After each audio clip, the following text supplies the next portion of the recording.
The MQ-9 Reaper drone, America's weapon of choice for the next World War?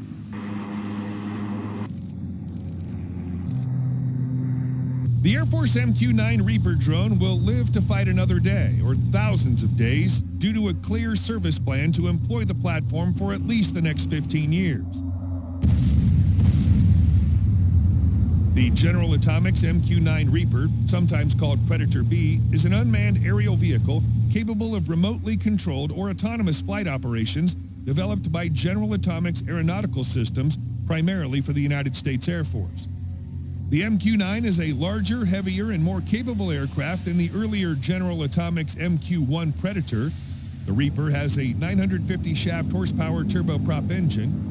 The greater power allows the Reaper to carry 15 times more ordnance payload and cruise at about 3 times the speed of the MQ-1. The aircraft is monitored and controlled by aircrew in the ground control station, including weapons employment. The strategy is to evolve and sustain the MQ-9 Reaper as it transitions from primarily a counterterrorism surveillance and strike platform into a great power warfare asset.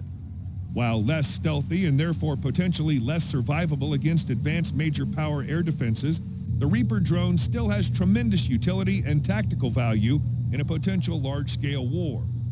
With this in mind, the Air Force has for many years now been evolving the Reaper to upgrade its technical systems and expand its mission scope to transition the drone into the great power warfare era.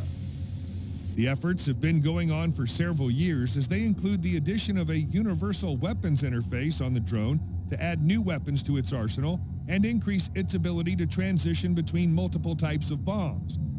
The Air Force has also added new weapons to the drone, fuel tank extension, and incorporated air-to-air weapons to the Reaper as part of an effort to expand the scope of its potential missions.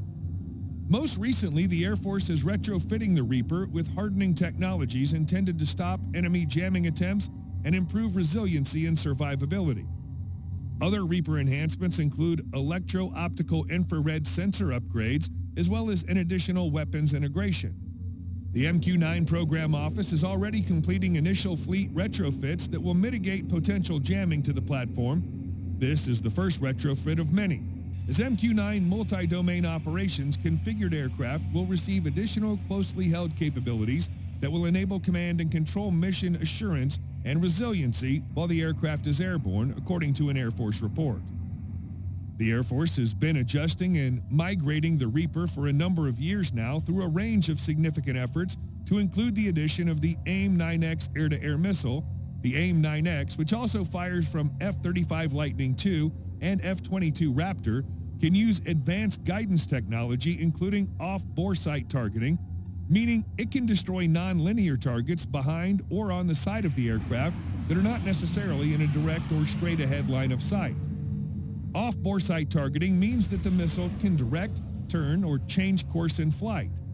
Software upgrades have enabled the Reaper to fly with as many as 8 Hellfire missiles as well, adding to its overall weapons carrying capacity. The Reaper can now be armed with AGM-114 Hellfires, 500-pound laser-guided weapons called GBU-12 Paveway 2, GBU-38 JDAMs, and a new International Navigation Systems guidance kit.